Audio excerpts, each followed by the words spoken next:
Hello दोस्तों, कैसे हैं आप सभी लोग। स्वागत है, वेलकम है आप सभी का हमारे यूट्यूब चैनल में।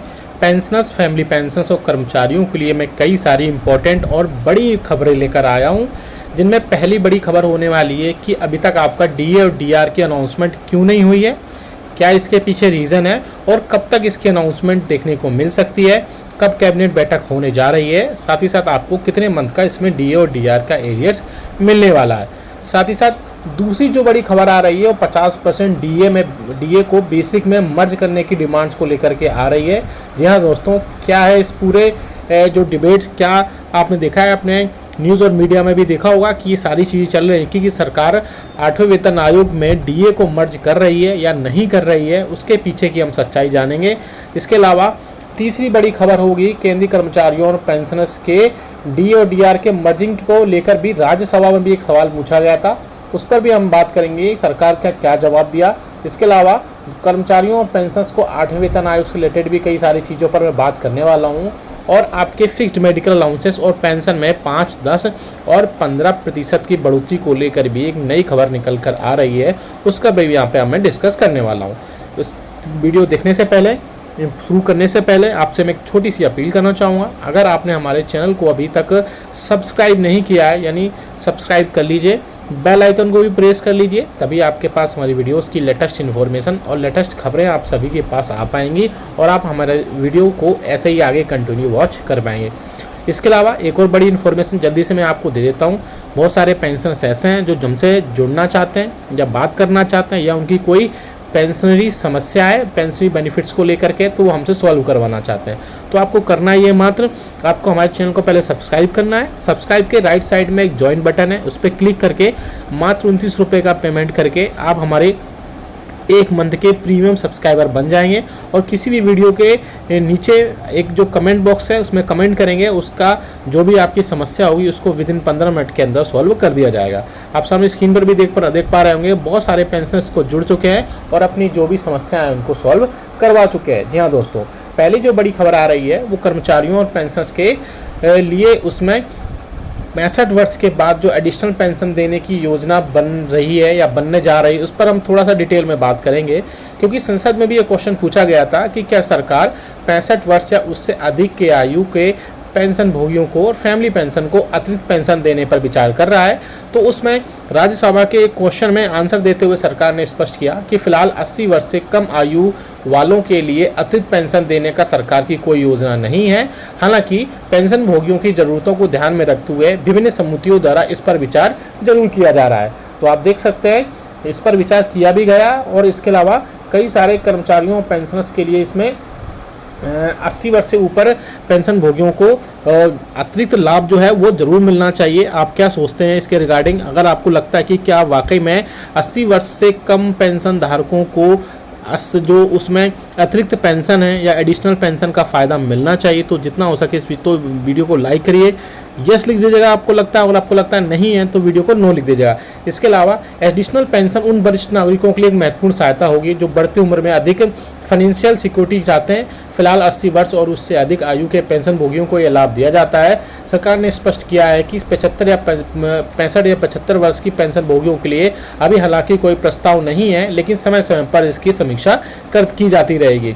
ऐसे में कर्मचारियों पेंशनर्स के लिए जो 5, 10 और 15% का एज के अकॉर्डिंग, यानी बढ़ती हुई एज के अकॉर्डिंग जो उसमें एडिशनल पेंशन थी, उसको लेकर के भी प्रपोजल गए हुए थे। मैं अपने प्रीवियस वीडियोस में भी कई बार इसका जिक्र कर चुका हूं, लेकिन अगर सरकार इस पर मुहर लगाती है तो पेंशनर्स और कर्मचारियों के लिए बहुत ज़्यादा राहत की खबर हो सकती है। अब बात करते हैं, क्या सरकार 50% डीए को बेसिक में मर्ज करने की मांग को लेकर के हामी भर रही है? क्या इससे कर्मचारियों और पेंशनर्स का नुकसान हो रहा है? उस पर भी हम थोड़ी डिटेल में बात करेंगे। जैसा कि आप सभी को पता है कि 7 CPC यानी 7वें वेतन आयोग की सिफारिशों के अनुसार जब डीए महंगाई भत्ता 50% पहुंच जाता है तो उसे मूल वेतन में मर्ज किया जाना चाहिए, लेकिन अभी तक ऐसा नहीं हुआ है, क्योंकि ये 5th पे कमीशन था। लाखों कर्मचारियों की हालांकि नुकसान जरूर हो रहा है, लेकिन ये 5th पे कमीशन में ही ऐसा हुआ था, लेकिन इसमें सिर्फ 7 PCPC में ऐसा नहीं हुआ था। तो ऐसे में सरकारी कर्मचारियों और पेंशन की सरकार से रिक्वेस्ट है कि जब DA आगे मांग है कि उनके DA जैसे ही 50% पहुँचता है तो उसे बेसिक में आगे पिछले पे कमीशंस में भी वेतन में जोड़ने की परंपरा रही है।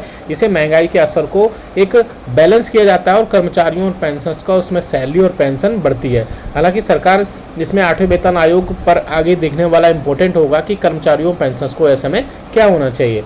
सरकार को जल्द से जल्द इसमें 50% DA को बेसिक में मर्ज करने का निर्णय ले लेना चाहिए ताकि कर्मचारियों को उनका वाजिब लाभ मिल सके।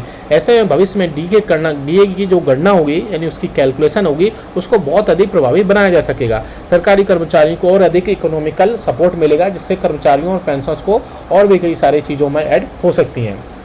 अब बात करते हैं 8वें वेतन आयोग पर कि क्या सरकार की इस पर योजना मिल रही है, क्या इस पर सैलरी और पेंशन आपको मिल सकता है। 8वें वेतन आयोग को लेकर के कर्मचारियों और पेंशनर में एक्साइटमेंट या उत्सुकता बनी हुई है। सरकार की योजना है कि धीरे धीरे जब DA बढ़ाया जा रहा है उसी प्रकार से 8वें वेतन आयोग लागू हो और उसको बेसिक पे में मर्ज किया जाए। ऐसा भी हो सकता है। अगर सूत्रों की माने तो सरकार कर्मचारियों और पेंशनर्स के लिए नया फिटमेंट फैक्टर तैयार कर रही है या तैयार कर सकती है जिसमें DA को 0% से दोबारा बढ़ाया जा सकता है।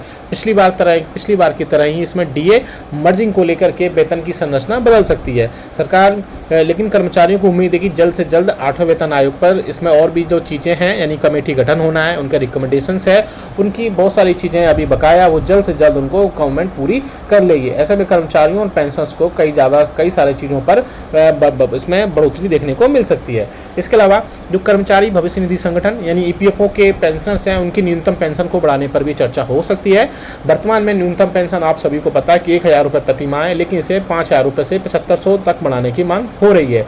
लगभग 2.22 लाख पेंशनर्स को इसका लाभ मिलेगा और जल्द ही 1.65 लाख लोगों को और भी इसका फायदा मिल सकता है। इसके अलावा EPFO अपने निवेश नियमों को भी बदलाव करने का विचार कर रही है जिससे पेंशन फंड का रिटर्न बढ़ाया जा सके। ऐसे में कर्मचारियों और पेंशनर्स को बहुत सारी चीज़ों पर वहाँ पर बात हो सकती है जिसमें 8वें वेतन आयोग को लेकर के 8वें वेतन आयोग में 50% DA मर्ज को लेकर के कई सारी चीज़ों पर बात हो रही है। हालांकि DA पर अतिरिक्त बढ़ोतरी जो होने DA पर मात्र भी सिर्फ 2% की बढ़ोतरी ही हुई है और बहुत सारे पेंशनर्स ऐसे हैं कि एक 19 तारीख को 19 मार्च में एक बड़ी कैबिनेट बैठक हुई थी जिसमें कहा जा रहा था कि 2% जो DA और DR में बढ़ोतरी है उसकी अनाउंसमेंट देखने को मिल सकती है, लेकिन ऐसा नहीं हुआ। DA और DR में बढ़ोतरी का जो उस दिन मीटिंग हुई, लेकिन DA और DR की जो मीटिंग के बाद में वहाँ पर कई सारी चीज़ें पर अनाउंसमेंट हुई, लेकिन उसमें 8वें वेतन उसमें आपका फिटमेंट फैक्टर उसमें आपका DA का जो 2% अनाउंसमेंट था वो देखने को नहीं मिली।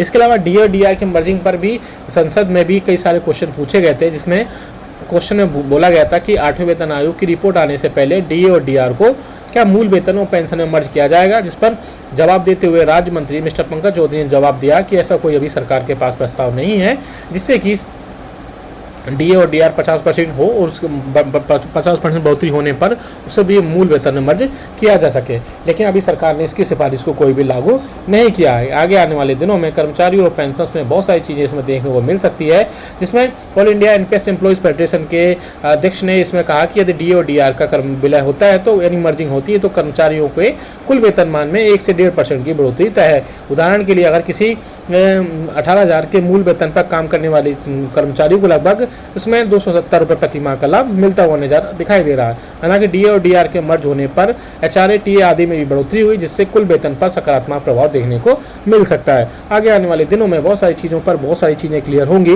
और जिसमें आप चाहते हैं कि कमेंट बॉक्स में आप यस लिखिएगा। अगर आपको चाहते हैं कि जो बढ़ोतरियाँ हो रही हैं जिसमें अनाउंसमेंट देखने को मिलेगी वो पॉजिटिव वे में तो कमेंट बॉक्स में यस लिखिएगा। अगर आपको लगता है कि ये सब चीज़ें अभी सिर्फ मीडिया में ही चल रही हैं और गवर्नमेंट ऐसा कोई प्रपोजल लेकर नहीं आ रही है तो आप कमेंट बॉक्स में नो भी लिख सकते हैं। वीडियो अच्छा लगा तो लाइक करेगा, शेयर सभी के साथ करेगा। ऐसी न्यूज़ इन्फॉर्मेशन अपडेट्स के लिए हमारे चैनल को भी सब्सक्राइब कर लेगा। मिलते हैं आपको नेक्स्ट वीडियो में। Thank you so much.